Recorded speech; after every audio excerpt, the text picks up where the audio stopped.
The bank door slammed shut, and every head in the room turned. Clara Beaumont walked straight up to the counter, her boots loud on the wood floor, and slapped down her mother's wedding ring. "Sell it," she said, "right now in front of everyone." Mr. Higgins the banker blinked. Behind Clara, old men playing cards stopped to stare. A woman near the door covered her mouth and laughed, soft and mean. Someone whispered, "That girl has lost her mind." Clara did not care. Her father, Ezra Beaumont, stood frozen by the entrance, his hat crushed in his hands. Just an hour before, he had come home from the bank white as ash, saying the words that broke him. "We owe more than this family can ever pay, Clara. They will take the ranch. They will take everything." Clara had watched her proud father shrink into a chair like an old man twice his age. She had watched him not eat his supper. She had watched his hands shake around his coffee cup. So she did the one thing nobody expected. She took her dead mother's ring, the ring Ezra had placed on her mother's finger 30 years ago, the ring Clara swore she would never sell, and she marched it straight into town. "This ring is worth something," Clara said, her chin high, her voice steady even though her heart pounded hard. "It will not save the ranch, but it buys us time, and time is all I need." The room went quiet. Nobody laughed now. Mr. Higgins looked at the ring, then at the girl standing tall in front of him, refusing to cry, refusing to break. "Miss Beaumont," he said slowly, "you truly mean to do this?"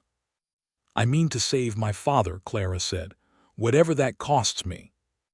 Outside, Ezra finally moved. He stepped toward his daughter, tears cutting through the dust on his face, seeing her for the first time not as his little girl, but as the only thing standing between his family and ruin.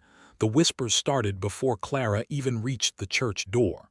She felt them land on her back like small stones.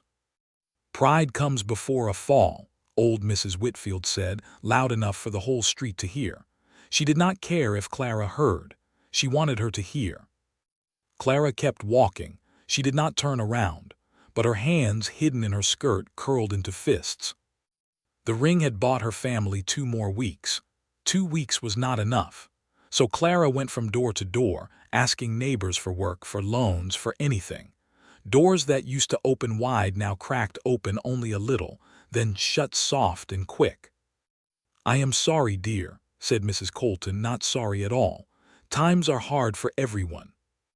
At the general store, Clara heard 2 women talking behind the flour sacks, their voices low but not low enough. "Ezra Beaumont always thought he was better than the rest of us.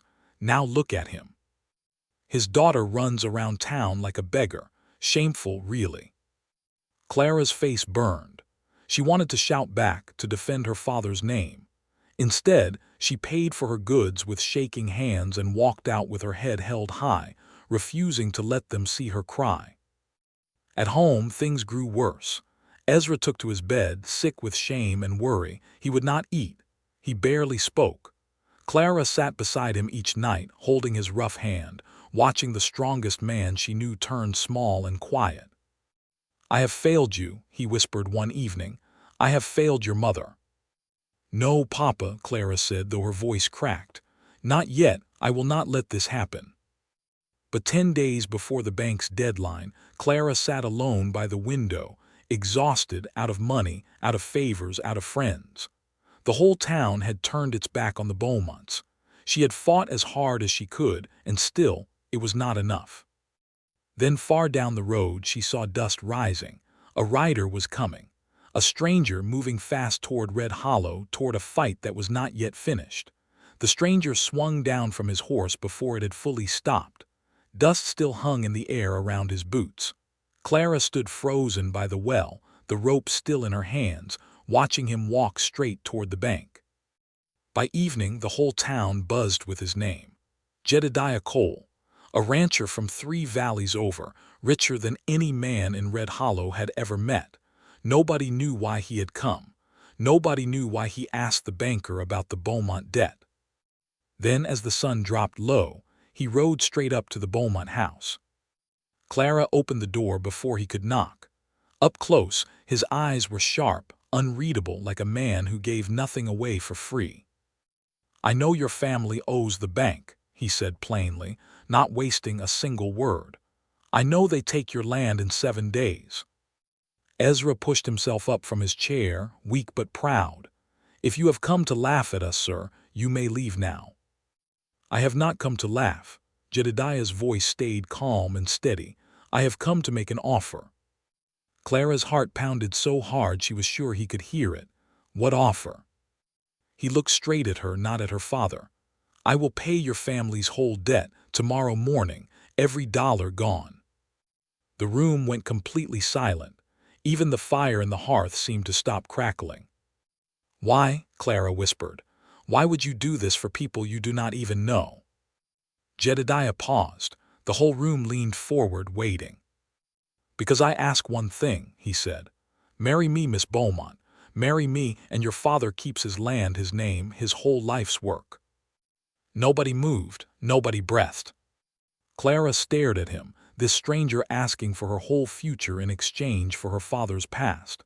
She looked at Ezra, saw hope and shame fighting behind his tired eyes. She looked back at Jedediah, whose face still gave away nothing. "I need time," she said finally. "You have until sunrise," he answered, already turning toward the door. "The bank opens at 8. After that my offer is gone." He walked out into the dark, leaving father and daughter alone with a choice too big for one night.